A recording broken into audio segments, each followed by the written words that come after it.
நண்பர்கள் அனைவருக்கும் வணக்கம். இன்று ஒரு சமையல் குறிப்பு பார்க்கலாம். முட்டை மிளகுத்தூள்.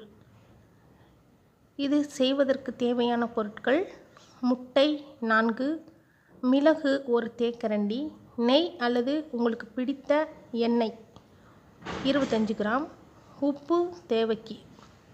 செய்முறை: மிளகையும் உப்பையும் பொடி செய்து கொள்ளவும்.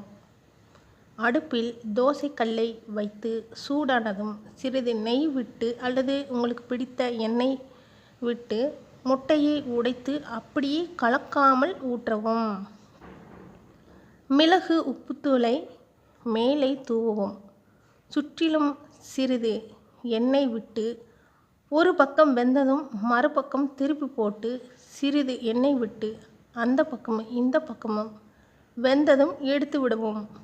இப்படியே முட்டை மிளகுத்தூள் சேர்த்து தயாரித்து கொள்ளுங்கள். சாப்பிட மிக சுவையாக இருக்கும். நன்றி, வணக்கம் நண்பர்களே.